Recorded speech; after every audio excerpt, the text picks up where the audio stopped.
of the gospel of the kingdom of God. Help us to know, and even your people, Father God, that the very purpose why we were saved is so that we are able to bring this good news of the gospel every day, every day, every day. Other people may be saved, get delivered, get healed, get restored. Hallelujah. Let the heart of Jesus and even the apostles of God begin to change our minds by the holy word of God, so that when our minds are changed, we may have a single focus, oh God, every day while we are in this world. For everything that is in this world are like grass going to pass away, but the word of God abides forever, as the word of God is saying. So help us to understand this thing and open the eyes of our understanding, Father God, so that the gospel would be preached to all, and who do not believe may believe. Those who are not saved may be saved. Those who need deliverance may get delivered. In the mighty name of Jesus. In the mighty name of Jesus. We honor you. Let the blessing and the grace of God abound to each and every one of us today, and every family members. I pray that the work of the Holy Spirit would continually move into our hearts so that we are able to expand more, grow more, Father God, into this mindset like the apostles, the prophets, the disciples grew so much. Even without social media, they were able to spread the good news of the kingdom of God. Let this be the heart of Powerhouse, Father God, in the mighty name of Jesus. As we take and intercede, Father God, for every government officials in Jesus' name. Pwede po tayo magtang sandali, no? Pag-intercede lang natin yung mga government officials natin, yung mga leaders natin sa church, leaders sa home, mga bahay natin. Right now, Rabata Paketebekera Bayanda, Rabalakete Bayanda. We supplicate, intercede, Father God, for all of our government officials. Pray in the Spirit, please. Pray with me in the Spirit. Align your minds, your spirit to pray in the Holy Ghost. In the name of Jesus. We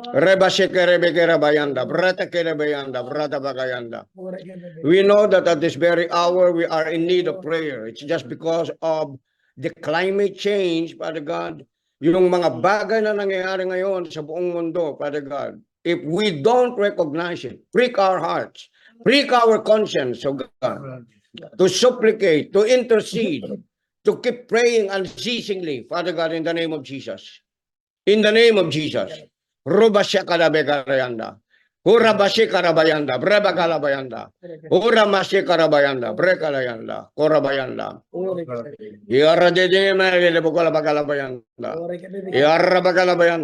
Let there be a change in the hearts of God's people.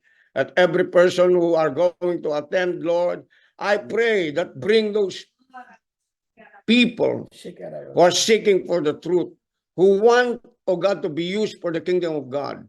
In the name of Jesus, right now.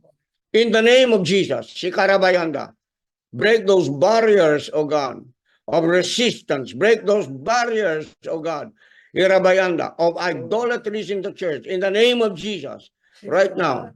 Let the eyes of God's people be opened, be widened, oh God, to operate in a higher level of understanding on how it is, Father God, to operate the kingdom of God in the earth, in the name of Jesus, right now. Magbigay ka ng concern sa bawat isa, Panginoon, para hindi lang kami pa-display sa social media sa pangalan ni Jesus. In Jesus' name, change the heart of God's people, Father God, in the name of Jesus, that in every motive that we do, Father God, let it be done that the gospel of the kingdom of God, that Jesus' name be exalted. Because Jesus said, is lifted up, he will draw all men unto himself and unto the Father. Yes, Lord. For right now, Father God, in the name of Jesus, Lord, I am praying for your people right now. We are interceding right now that this mindset, oh God, would operate unto each and every one of us in the name of Jesus. That the kingdom of God is not just in eating and drinking, Father, but in righteousness, peace, and joy in the Holy Ghost. Help them to be aware. Help them to be sensitive, Father God, wherever they are, that they are able to pray, they are able to share the good news towards people whom they meet in Jesus' mighty name. We know, Father God, that these are the last of the last days, or even last of the last time, Father God, in Jesus' name. So prick our hearts continually, speak to us continually through us, that we may speak as the oracles of God towards the lives of other people who don't know Jesus. Horabakatapakatabayanda. Horabakatapakatabayanda. Horabakatapakatadede. Horabakatakarabayanda. Brakalayanda. Kalabayanda. Rabahanda. We honor you today. Let every words into our sharing open up avenues, channels, influences, Father God, where we are able to connect the kingdom of God. For the kingdom of God is at hand. Yes. For the kingdom of God is at hand. The coming of Jesus is at hand. In Jesus' mighty name. Let there be seriousness with joy. Let there be seriousness, oh God, in these things in which you have called Yes, Lord. to do. Hallelujah. Thank you, Father. Hallelujah. Thank you, Lord Jesus. Thank you, Lord Jesus. Bless all of your people. Bless all of your people. In Jesus' name. And everyone would say amen. Amen.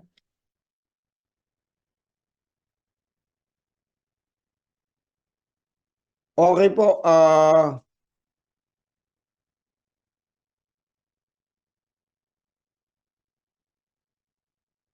I would like each and every one of us to be sharing about what you understand about being in the kingdom of God and your mission. What you understand about the kingdom of God and your mission.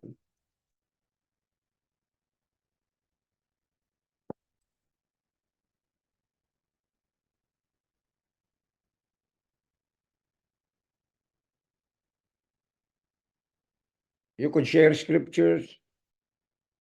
You could share experiences that will strengthen your soul on the purpose of why God has called you. So please share. Kasi iba-iba po yung ano natin, yung tinatawag na pagkakatawag ng Diyos sa atin, yet we are one body and yet still one spirit. How is God operating in your life in an effective way in Bishop, yes, in sharing the good news of the gospel? Okay, sino mauna? yan po, Bishop. Sige. Good morning, everybody. Smile muna tayo. Para ako po kay Bishop, para sa akin, yung tinuturo po ni Lord sa akin today is yung mga mistakes na nagawa ko before, and even yung mga success na nagawa ko, of course for God's glory. Pero yung pinaka-highlight dun is yung lagi din binabanggit ni Bishop na nasa Bible is yung my people perish due to lack of knowledge. Although everything worked together for good. Pero kung pag-aaralan mo talaga yung mga naging past mistakes, personally, sa akin, yung pinaka-realization ko is kung talagang inalam ko na muna bago ko gawin, may iwasan ko yung mga ganong klaseng bagay. Although alam ko nag-gain ako ng knowledge and wisdom nung na-experience ko yung mga bagay na yon. Pero kaya yung Bible is nandyan siya ahead para maging advanced din tayo.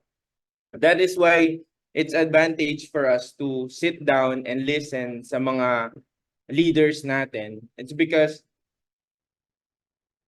my people perish due to lack of knowledge. Kaya napaka-privilege natin na nasa sa labas. Actually, meron akong kausap, gumagawa siya ng comics book. Nagpapagawa siya ng website sa akin. Comic book yung ano niya, tapos nagtotalk, meron siya kilalang nagtotalk. Tapos yung bayad sobrang mahal, like $250 per 30 minutes. $250 per 30 minutes, isang tao lang. Para lang kausapin niya. Yun pa yung pinakaunang session niya since 2012. So ngayon daw, hindi na ganun yung price niya. Kung titingnan mo, world pa yung mga tinuturo nila sa business pa or sa paano maging prosper, pero dito sa atin, napaka-privilege natin kasi we're learning something new every day that will cause us not to perish kasi it's an advantage for us to listen, not just to the man of God, pero sa mga leaders natin. Minsan mas madalas dapat maintindihan natin na dapat matuto tayo dun sa word ng mga naka-experience na bago ma-experience natin, tas mas tragic pa. Para sa akin kasi mas na-experience ko na siya, tas doon ako natuto. Imbis na dapat inalam ko na muna sa Word of God, and then I am now guided because of the Word of God. So praise God kasi chula dila Bishop, dila Pastor Dindo, dila Pastor Francis, at chula ken na talagang mag-guide kaya katamo. And I truly honor them kasi habang patanda ako ng patanda, doon ko mas nare-realize na kailangan pala natin talaga yung mga ganitong bagay. Yung learning and yung community na ganito. Kapeta pa, ita mo po. Love, I love you.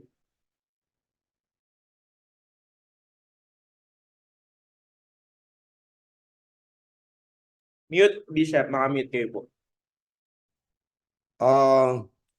Is the experience not in the worldly way of experience, but experience in the Word of God. Encounters with God through the Word of God or through other people who are connected into the kingdom of God and the purposes into the kingdom of God. Amen po ba? Kasi kung babasahin po natin yung Bible, may educate tayo, lalo na doon sa Book of Acts, no? Yung mga kung paano sina Paul, sina Peter, marami no? Na sinasabi dito sa Bible, pati yung mga babae, sina Aquila, sina Priscilla, in the Book of Acts, okay? Sila po ay patuloy na nagdadala at tumutulong, okay, doon sa tagapangaral ng salita ng Panginoon. Kasi ramdam nila yung heartbeat ng Diyos. They really feel the heartbeat of God. If we could use the feeling, let it be in this, not in carnality, not in carnal things. Are you listening to me? Ramdam nila.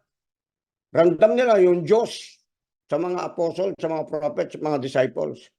Kaya there were not only someone but inspired really by God to have that kind also of heartbeat in bringing, radically, okay, I would say, the gospel of the Lord Jesus Christ. Amen. Kaya nga po, panalangin ko, I'm interceding for each and every one of you that there would come out strong, bold, courageous disciples who will operate in speaking the word of God, not angrily, but with gladness, okay? Because we are bringing the good news of the kingdom of God. Kasi kung titignan po natin yung mga nangaral ng salita ng Diyos, andyan yung pinagbabato po sila, pinatay sila, but still, hindi nila ininda yung bagay na yun. Bakit? Because it is something that is far more greater and precious even than their life.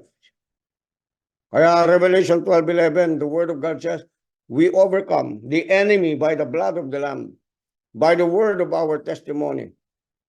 And we should not be, sabi niya doon, and they love not their lives even unto death. Amen po ba? So sa atin po, wala pong magiging dahilan kay May kasama ka, wala kang kasama. Importante, kahit meron kang kasama, isa lang. Dalawa kayo, araw-araw. Nag-spread kayo ng salita ng Panginoon. Amen po ba? Okay, who's next? Kahapon, sino nag-spread kahapon? Who spread Bishop, yesterday? Okay. share lang po. Share ko lang po, Bishop, yung experience namin since the other day po, yung second day po yata namin dito and yesterday na din po. Bali, ang powerful lang po kasi yung move ng Holy Spirit. Kasi nag-tour din po kami dito sa mga coffee shops and then yesterday, may pinuntahan din po kaming dinner cruise. So, share ko lang po yung second day na nag-tour kami sa mga coffee shops. So, habang nagtutour po yung tour guide namin, actually, kay Ate Shed din to, nagtutour siya, then inaano niya, tinuturo niya yung mga na dito, mga views dito sa Bangkok, and then napunta kami dun sa, kami kung anong itatanong sa kanya. So, tinanong po ni Ate Che yung about sa Buddhism, parang siningit po namin kasi nga, yun yung nila dito, parang yun po yung culture nila. So, it's a good thing to hear about their side of their beliefs para po mas napasok namin sa kanila yung word of God, yung parang kung sino si Jesus. And then, si Ate Cha na po mag-share nun. And then, yesterday po, nag-dinner cruise po kami. Ang nangyari naman po, may Filipina na band. Mag-isa lang po siya, Filipina. Siya po yung nag-host nung parang yung kumakanta po sa stage. And then, I believe yung work ng Holy Spirit po is very powerful in a way na iaalaw niya kami ng wisdom how to go to their level first so that yun yung way niya para makapag-penetrate po kami na makapag-share ng word. Kasi nung unang song request pa lang niya, that kinantahan po namin ng Happy Birthday si Casey, ganyan. Tapos nung lumapit siya, nag-request po kami ng song, Dancing Queen, yung mga lagi po namin kinakanta pag may mga party. Yung Dancing Queen po, kami nila Ate Aiza, nila Ate Mitch, yan po. Tapos, nung kakantahin na niya, bigla niya kaming tinawag on stage. So, dapat po, request lang yon na kanta. Tapos bigla, sinali niya po kami sa stage. So, kumanta din po kami. Parang nakiano po kami sa vibes niya. Nakanta-kanta po kami, ganyan-ganyan. And then, after nun yan na, niya nga na Filipino din po kami and Filipino siya, ganyan. Tapos right after po nung set niya, so basta pag nag-aano po siya, nakiki-vibes kami sa kanya pag namalapit siya sa table namin na nag-aano siya, ganyan. Tapos po, nung end na po nung niya, may leading po yung Holy Spirit na ipag-pray po namin siya, ganyan-ganyan. Tapos po, yun po, na-sharean po namin siya, yan pinag-pray po siya ni Ate Rems. Tapos at the end of nung tour po, nung cruise, nung dinner, sumama pa po siya sa amin nung nag-deck na po yung barko na sumama po siya at na-share po namin yung meaning of life and yung si Jesus nga po na talagang pinatanggap din po namin siya ng salvation. Ni-remind po namin siya kung ano yung worth niya as a person dahil mag-isa nga lang din po siya dito sa Philippines. Tapos inano po na siya sa sa Bangkok. And yun po, so nag-share din po siya ng experiences niya. And then, yun po, ang po ng move ng Holy Spirit, umiyak din po siya. And then, na-remind nga siya nung sa Word of God, yan, and we get connected with her. Na din po siya ni Ate Mitch sa Facebook. Yung mga small things po na gano'n na may pupuntahan ka, pero you are being mindful of what is your purpose, why you are on that place. And even yung mga ibang, kasi po nung cruise na yon, iba-ibang nationalities din po yung nandun. May Indians, may Malaysians, may Arabs, may locals. So, ako po, dahil syempre, iba-iba yung language barrier namin, in my yung parang yung speak ng Holy Spirit sa akin, I just pray in the Spirit in every places that we go, and I declare that this place is for Jesus. And I believe, sabi ko, kahit di ko sila nakausap, the mere fact that we step on that place, it means we declare that Jesus is the King and the Lord of that place. So, nandun po yung mindset namin na everywhere we go, kahit na nagsha-shopping, you lay hands on those areas na pupuntahan namin, and even yung sabi nga, the sole of your foot na madadaanan mo, it's for you. I believe it's not because it's for us, but it means that it is for Jesus that we are carrying inside us. So yun po. And then yung ano na, nung pauwi na po kami, yun nga po, nung pauwi na kami, yung tour guide namin, Thai din, local din po, and maano yung countenance niya, nakakausap-kausap po siya ni Roby, ganyan. And then, nag-lead po ulit yung Holy Spirit sa amin na ipag-pray din siya right after, kasi medyo, ano siya yung interactive po siya, and nakakaintindi din naman po siya ng English. So, nag-request po si Ate Mitch, patugtog tayong worship, sabi niya ganun, request natin. Pumayag po siya. So, kinonect namin po yung yung Bluetooth. So, nag-worship po kami while on our way. Siguro 30 minutes drive din yun na, sis.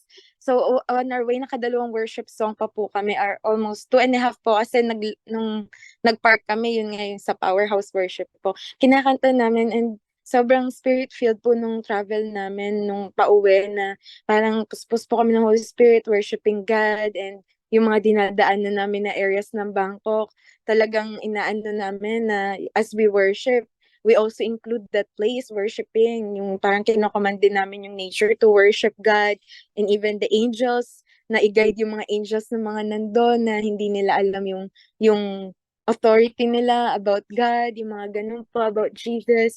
And then, at the end of that trip po, hindi din po namin pinalampas na hindi mapapag-pray, kahit tayo din yung yung driver po namin. Ayun, napag-pray namin siya, and he accepted the prayer as well. So yung mga ganun pong bagay na yung parang pag alam mo po yung purpose mo wherever you go, I believe there's no language barrier, there's no nation barrier, but pag alam mo yung leading ng Holy Spirit, and you're yun nga, kung dito ka sa gantong place na you are parang hindi ka, anong tawag doon, hindi ka local dito, but dahil you're filled with people as well na who believe that your purpose is that way, na mission and mission and leisure na rin siya at the same time, maipapasok po talaga yung purpose namin, and mag-aano pa rin yung talagang kung sino yung dinadala namin, and that is Jesus po wherever we go. Yun lang po yung ma-share ko sa side ko po yesterday. Thank you, Bishop. Okay. Hallelujah. Talaga yung gospel of the kingdom is for all of the people, even the poor ones, okay, who are considering themselves as nothing. Okay? And Jesus mentioned this from the gospel of Luke, na pinagpala sila ng Panginoon, pati yung mga bata, pinagpala yan, pati yung mga weak, yung mga poor, because theirs is the kingdom of God. Okay, so next, how about you, Sister Sol Milagros Catral? Can you share something? What's the news? Good morning po, Bishop. Good morning, everyone. Yeah. Like anyone who is really in love with Jesus, because he had loved us first, we always carry that mission. Ang mission po ay Jesus had come not to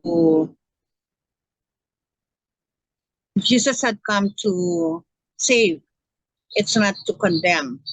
So, yung pagpunta po sa Justice Hall yesterday, and then pag-visit ko po sa mga kapatid ko, may mga differences talaga, especially when it comes to properties, ganyan. Pero I'm just thankful to God that I do not take the offense. Yung I always carry that mission na I pray that they would come to the saving knowledge of Christ. Kaya saan man ako mapunta, when I am having that leading of the Holy Spirit really to lay my hands or to pray for them, I do that kahit na marami ang tao na nakapalibot sa akin. So yun yung mission ko po, na nauunawaan ko po yung mission na pinapagawa ng Panginoong Diyos po sa buhay ko. And hindi ko ako nahihiya. Kahit saan po. I may be in the governor's office, I may be in the police station, I may be in the market. When as I talk with people and then I learn that there is so much concern that they could not even solve it, and then I pray to God that God would intervene para po sa kanila. So yun lang po, lagi hong nandyan po yung intercessory spirit po natin, yung intercessory spirit ko po na mag-pray. Kaya kapag may nakikita po ako, just like my going to the hospital, sunod-sunod po yon. Kasi nga ako doon sa death ng sister ko, where I really took care of my sister. I am really a very busy woman, and yet I had time when they called me to attend to my sister and assist her. Dahil nga ako, may sakit po siya, ay hindi ko pa nga ako alam na grabe po ang sakit na pala ng kapatid ko, na metastatic na po pala yung mga cancer cells po niya, naka na po pala sa abdomen po niya, nakakalat na po. And so, yun ho, I'm just very thankful that God really had allowed me to go to the big house and really share to my sister prayers ho, where she was really very, very cooperative. And the rest of my sisters who were nakapaligupot po sa amin, ay talaga hong nag-pray din po sila. Kaya ho, napakabuti ng Diyos kasi nga ho, kapag ka nandyan po ako sa mga tao, ay meron hong binibigay si God sa akin na discerning spirit po. Discerning power po na ano ho ba talaga, ito ho bang kausap ko po ay ano ho ba ang kailangan? Ano ho ba ano ho ba ang concern nito, yung ganyan po. So, the Spirit really reveals it to me kung ano ho ba ang kailangan. Minsan nga ho ay yung bata, only the other day, 12 years old ho, she had suffered from year 1, first year pa lang po niya, 1-year-old pa lang po siya, up to 12 years old, she has undergone that suffering of seizure disorder. And andyan na naman yung compassion ng Panginoon sa akin para po ipag-pray po at i-lay hands po siya. And then I asked the mother po if she believes in the power of the healing of Jesus Christ. And then sinabi naman po niya na she believed. And then tinanong ko din sa kanya kung gusto ba niya tanggapin si Jesus as her personal Savior and Lord, because siya ho ang makaka-apekto doon sa anak niya because she's only 12 years old. And then she was very willing naman, and then I led her to the prayer of salvation. Tapos so after that, we laid our hands na ho to the one suffering from seizure disorder, and then believing them na siya po ay magaling, na may ginagawa kong mabuti ang Diyos po sa kanya. So yun lang ho ang mai-share ko ho at the moment, Bishop. God is doing a great thing in my life, and yung meron ho nung when I've been, alam ho niyo yung pagpunta ko pa nga ho sa abroad, Bishop, 29, people, Luke 13, 20. there were leaders who does not even want me to go. There was even marami ho, yung mismo hong leaders ho, they did not like me to go abroad that time. And I never had thought really of going to abroad and to attend, to represent the ladies of the Philippines, ganyan ho. Marami hong na naman hong yun na ayaw ho nila akong paliparin dahil ho sa mga rason po nila. But there was jealousy again ho. So, and envy. So yun ho, nakita ko ho na sa paglilingkod po sa Panginoong Diyos, meron ho yan na kapag ka talagang naging seryoso ho tayo sa Diyos, marami hong Satan mismo ho ay aayaw po na tayo po ay titindig. Ngunit maraming salamat because greater is He that is in me than in the world. God bless you all po. Thank you po, Bishop. Okay, thank you po sa sharing nyo at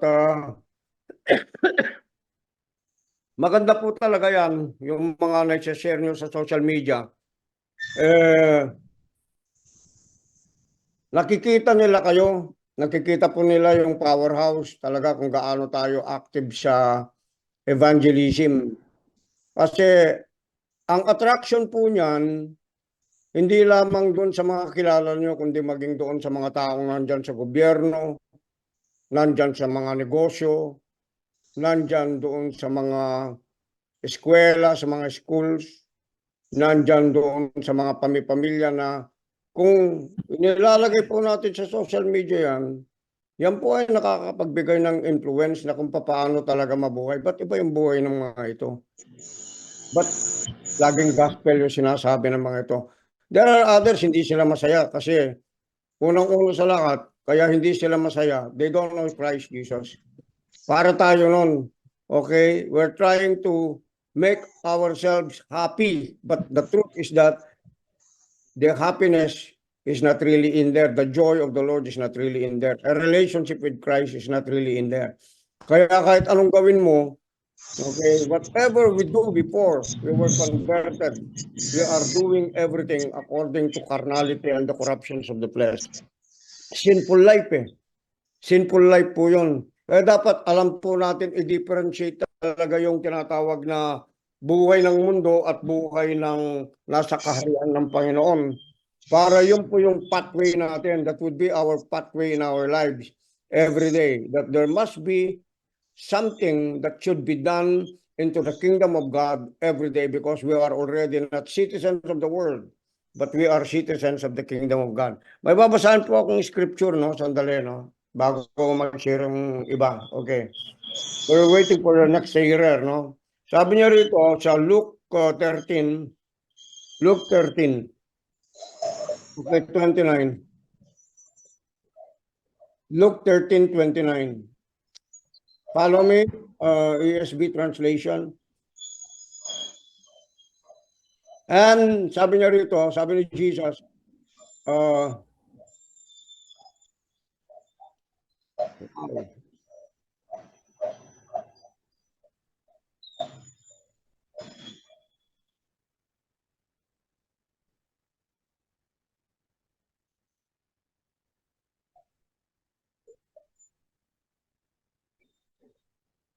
Luke 13, okay.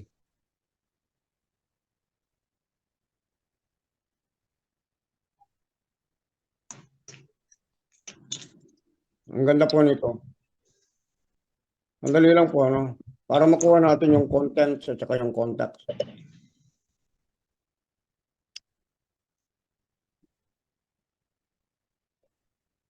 Okay. I would like you to think about this. When we were in the world, the pathway for us is so wide.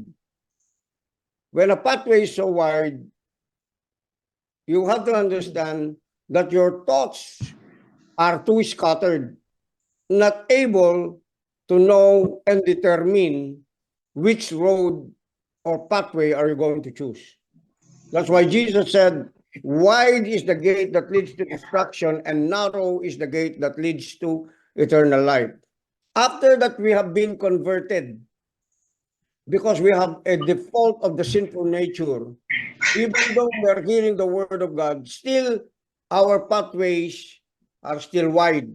But because of hearing the word of God, our pathway is becoming like this.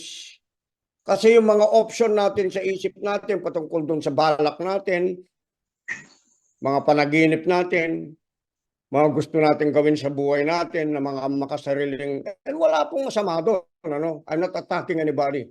But this is what the description of the Word of God is to a worldly person who do not know God. So ang ini-initiate ko rito at what I'm strengthening here is our walk with God on a daily basis. What are you surrendering to God on a daily basis? And what are you, okay, what is your motive, your intentions, and your purpose that you have already aligned yourself into the mind of God on how He wanted really your life to be lived by? So, ang nangyari, kung ganyang kalapad yan, araw-araw, kung if you're really seeking the kingdom of God and His righteousness, it's going to be like this. Until all of your options begins to be turned down, begins to be burnt by the fire of the Holy Spirit, it begins to narrow down the pathway just because Jesus said, narrow is the gate to eternal life. So that means to say, in our walk into that eternal life, we only have to choose Him. Amen? Choose Him and His will. Yun po yung pinaka-ano ng Panginoon sa atin, pinaka-balak ng Panginoon sa atin, at pinaka-purpose ng Panginoon sa atin, kung bakit Kanya pinili. Hindi mo malalaman kagad yun sa una. But thank God I heard it. Okay, thank God I heard it ahead of time. After 40 years. That's why the surrender of my life, I wanted really, okay, to move further with God. Ang pinaka-valuable sa akin, walang ibang pinaka-valuable sa akin kundi yung gospel. Lahat ng mga bagay na material na bagay is just at the last sa buhay ko. Para wala akong maraming option na dinadala. Kaya pag merong mga bagay na pumapasok sa buhay ko, merong mga bagay na bine-bless ni God para sa akin, I will have to set my mind on how I would be able to extend it at once to the others who are not experiencing the good life that I have. Are you listening to me? I know you're doing that. But remember this thing. You don't only have to do it once a week. You have to intentionally make it your mindset. Let me repeat that again. Life without intention, okay, is just roaming around the bush, going around the bush. And then, makikita mo, pati yung mga post mo, alam mo, postong makamundo pa rin, ganun pa rin. Kasi, doon mo binibase yung life mo eh. Naintindihan po ba natin? That's why, the influence of a child of God is very powerful. Once they know that you are already a child of God, your life, your words, di ba sabi ko, you shall know them by their fruit, sabi ng Bible. What is the fruit? The fruit of your life, what you're saying. Because words are very powerful. It could change the people's lives. It could change also their destiny. That's how we get people saved. Okay, basahin ko ito. Luke chapter 13, verse 24.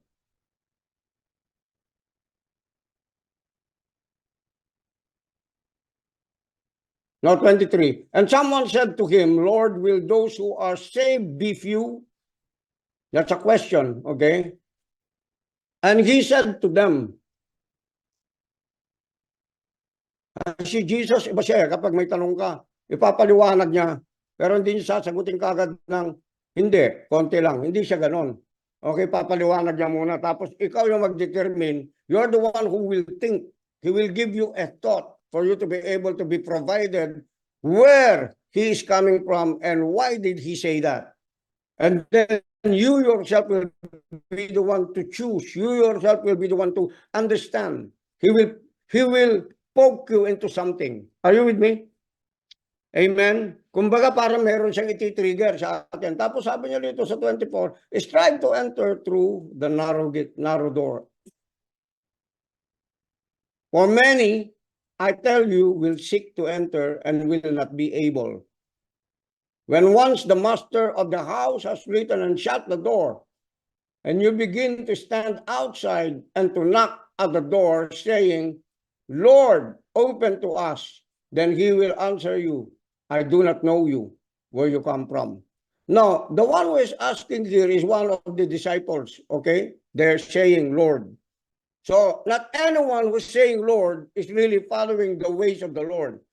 Because when you say Lord, that means to say, you are a servant, okay, submitted to him, doing the things and the ways and the agenda of the master.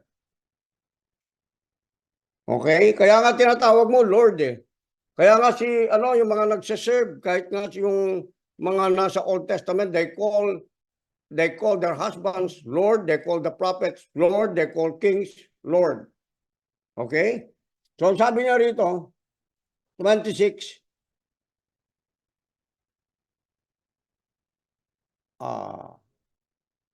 Now, sabi niya, Lord, hindi na 26, but the continuity of 25.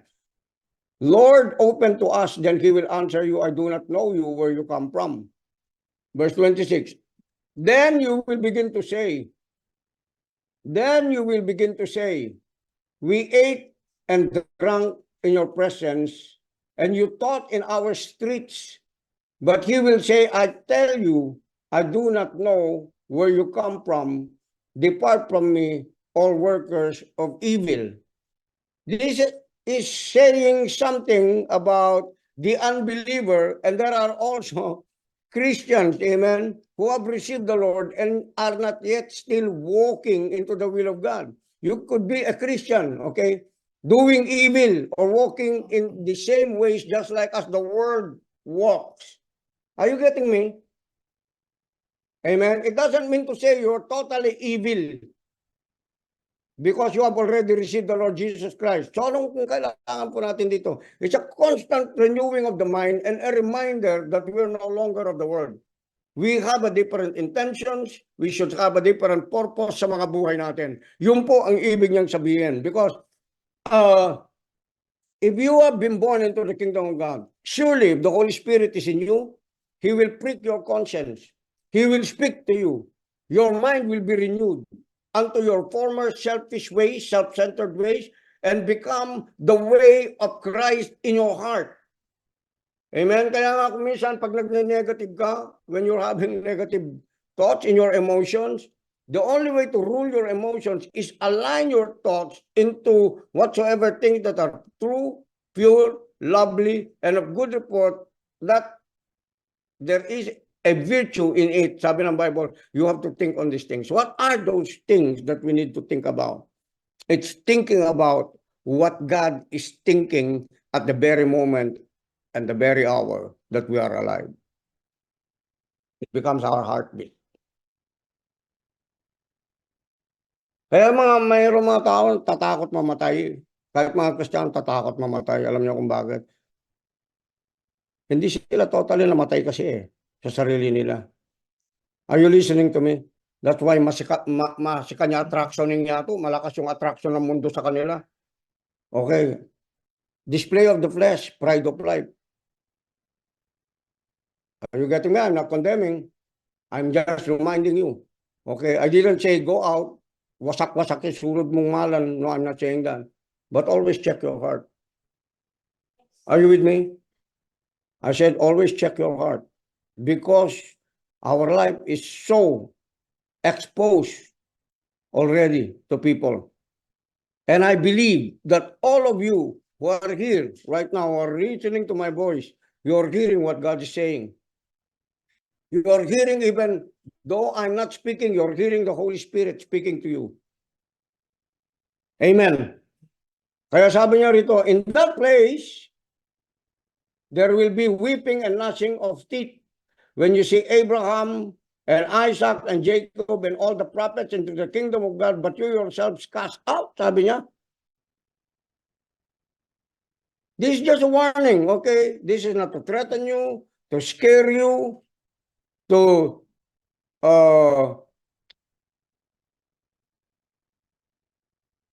invalidate you. No, it's not.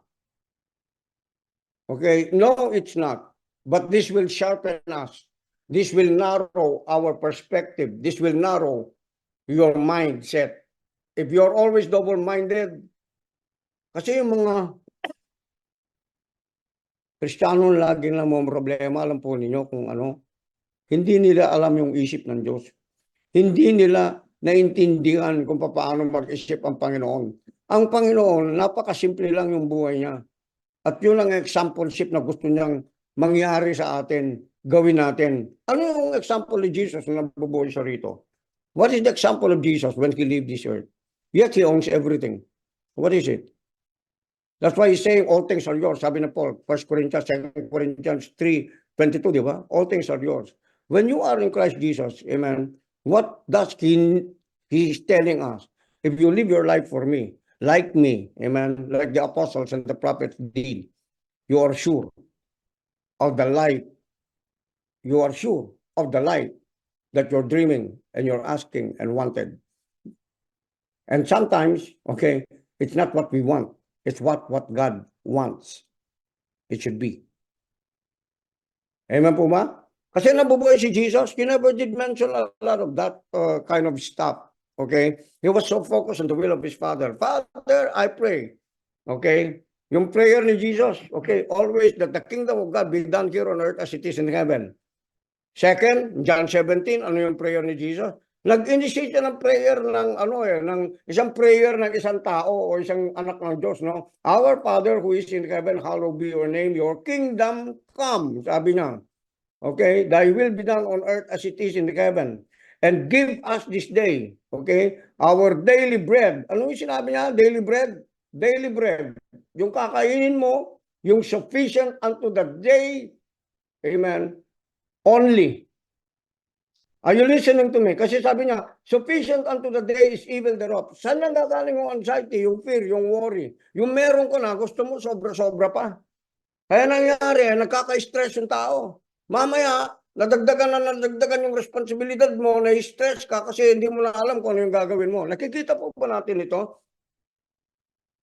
Ayaw ni God na maging ganun ka. Yung prosperous ka, prosper ka, dumagdag, pati yung material blessing mo, financial blessing mo. Tapos ngayon, pag sinasabi ng Panginoon, ito yung gawin mo, marami ka ng dahilan. Kasi bakit nga? The treasure in your heart that is not of God has already increased. Kasi sabi ng Bible, where your treasure is, there your heart may be also. Kaya alam na alam mo, dapat itong bagay na ito, kung ano yung bagay na kumokontrol. What is the thing in the treasure of your heart that is controlling you? Is it the treasure of God that He has? That Christ Jesus is telling you about the kingdom of God, or it's just a temporal treasure that you are withholding, that do not like to surrender or do not even like to dispose and even to share it to others. Are you listening? Amen. Jesus, yung panalangin niya doon sa John 17, ano yung panalangin ni Jesus doon sa John 17? Simple, Father, I pray, sabi niya, that we may be one, even as you and me are one. Yung prayer niya, napaka-simple, napaka-kitid, yet it is bringing simultaneously our hearts towards one another. Ganun lang kasimple. Yung buhay mo, yung buhay natin. Hindi ibig sabihin huwag ka magtrabaho, hindi ibig sabihin huwag ka nang mag-aspire, magkaroon ng sasakyan, magkaroon ng bahay, pero after that you have that, sabi nga ng Bible But why are you worrying about a lot of things? Should you not be content that you have a house, you have a food on the table? O ngayon necessity ng sakyan?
Okay, let's continue. Why isn't it?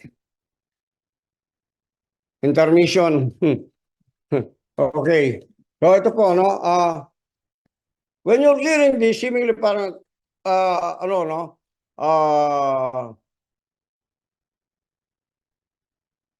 the words of Jesus are really very heavy.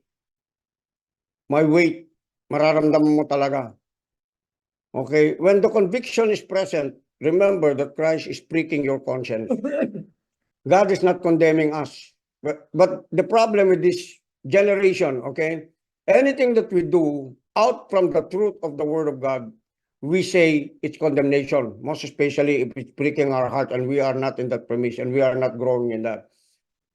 That's why I would pray. I'm asking God to open really our hearts to know what is really the truth. Because it's only the truth that could liberate us. It's only the truth could liberate us.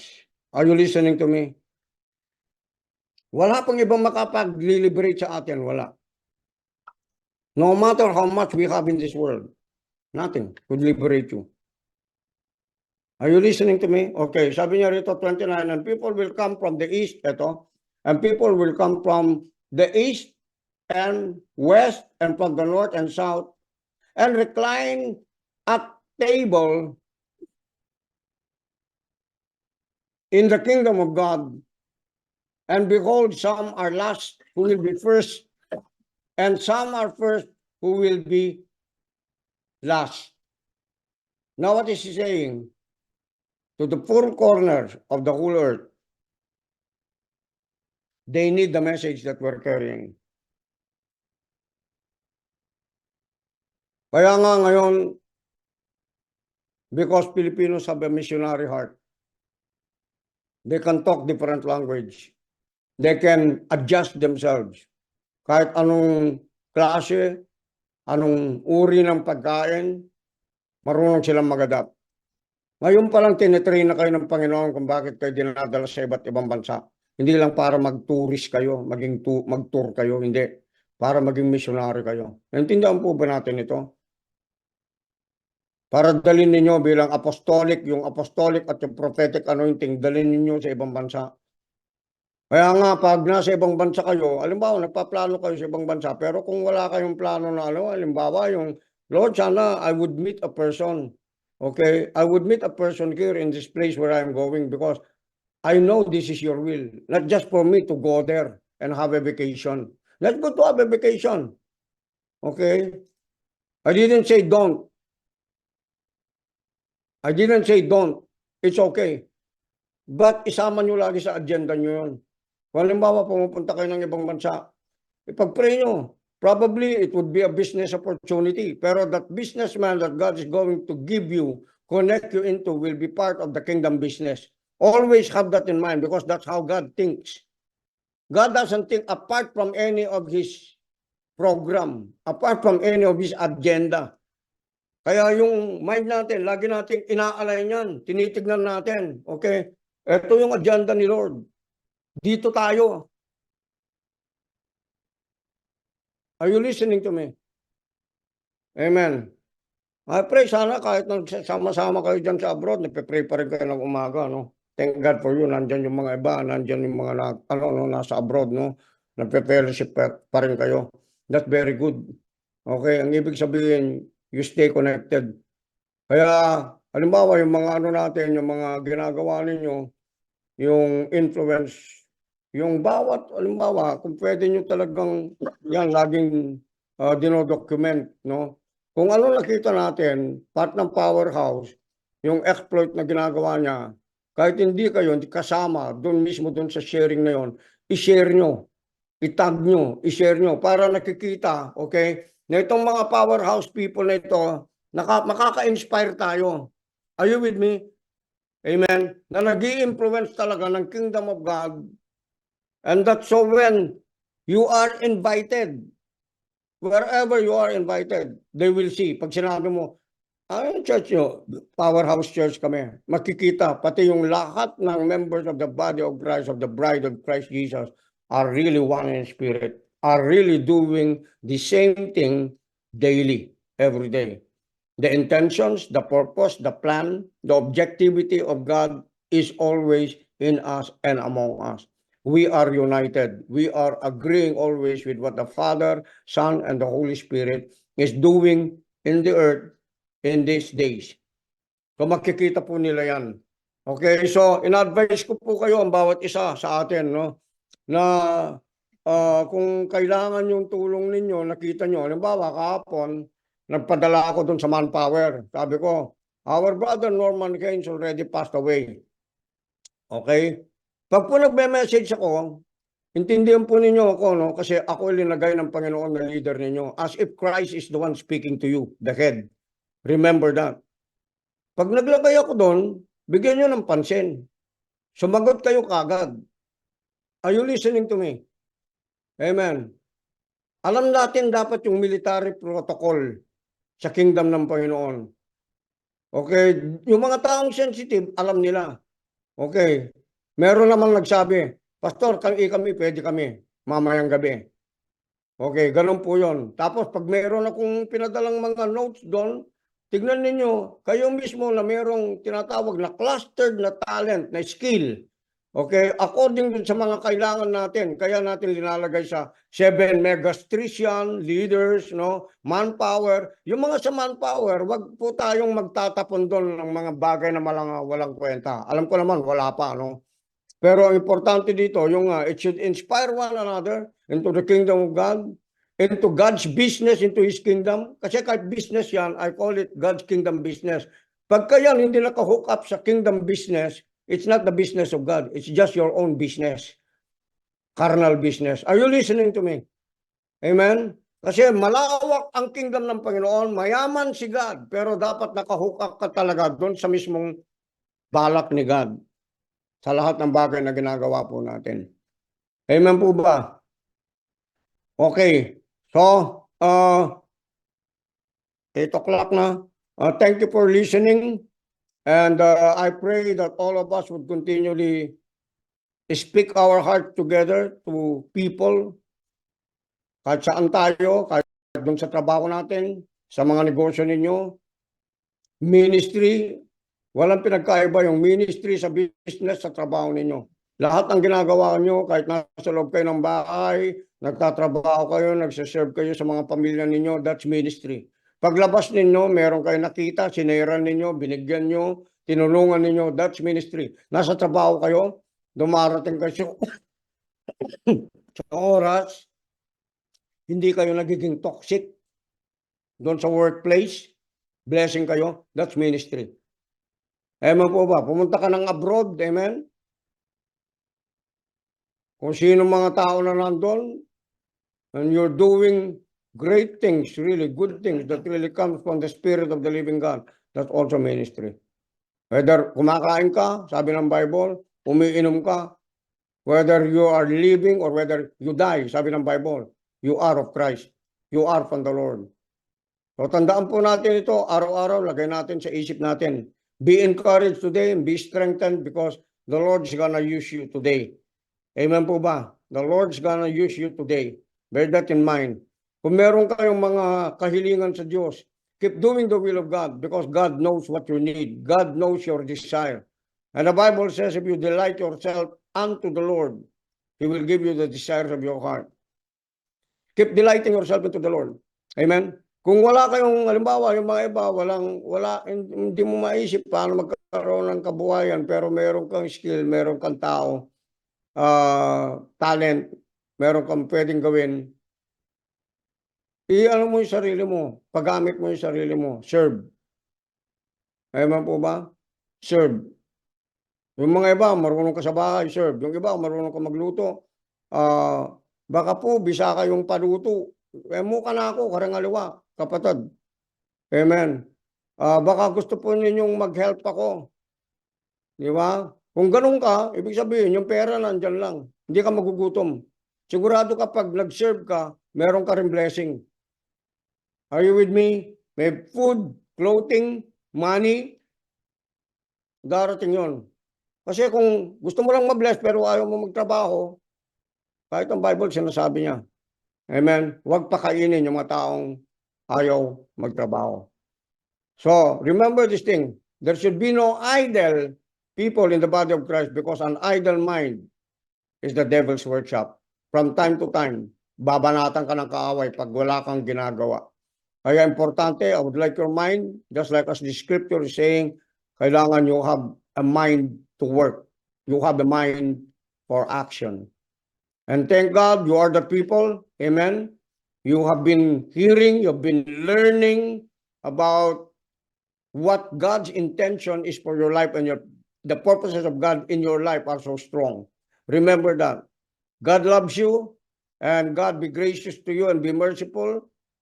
And let the favors of the Lord in your life be huge, larger, that wherever you go, the goodness of God will follow you all the rest of your life.